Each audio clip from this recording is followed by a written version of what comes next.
U.S. stocks continued their downhill ride Monday, further extending on last week's losses. The Dow Jones dropped more than 650 points. It has fallen more than 4,000 points since the beginning of this year. The tech-heavy NASDAQ lost nearly 522 points. That's more than 4%. And the S&P 500 closed below 4,000 for the first time in more than a year. For more, John Leer joins me now. He is the chief economist for Morning Consult. Hi there, John. So what is driving the sell-off right now?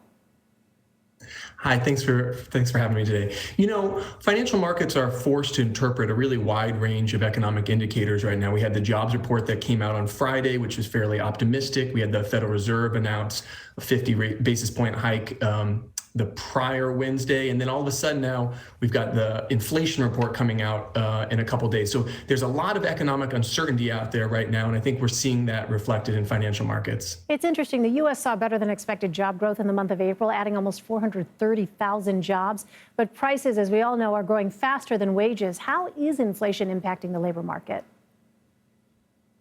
Inflation is really not only impacting the labor market, but it's being impacted by the labor market. So one of the things that we continue to see is that even though we've got a lot of workers who are outside of the labor force, they were working prior to the pandemic and they've left, they still haven't come back. And that's one of the reasons why we continue to see sort of elevated inflation and elevated wage growth. And that in turn is translating into elevated price growth. So what about buyers? Are consumers' purchasing habits changing because of elevated prices and limited supplies?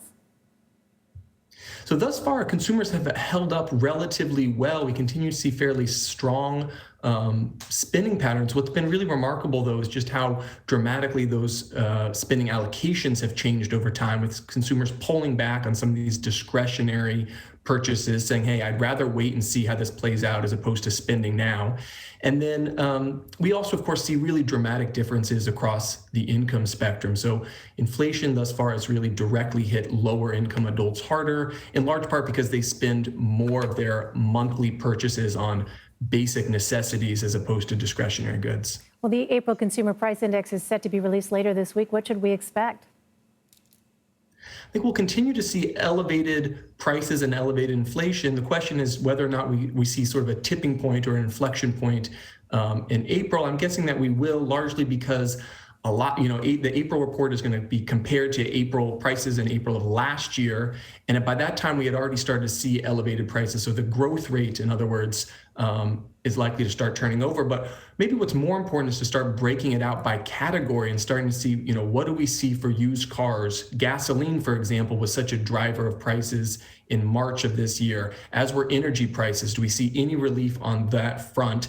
One of the prior segments you had showed just how elevated gas prices remain, but of course, elevated prices is different than inflation. So that's one of the reasons I think that we should be optimistic going forward. Regardless, a lot of Americans feeling that pain at the pump and at the grocery store as well. John Leer, chief economist for Morning Consult. John, thanks so much.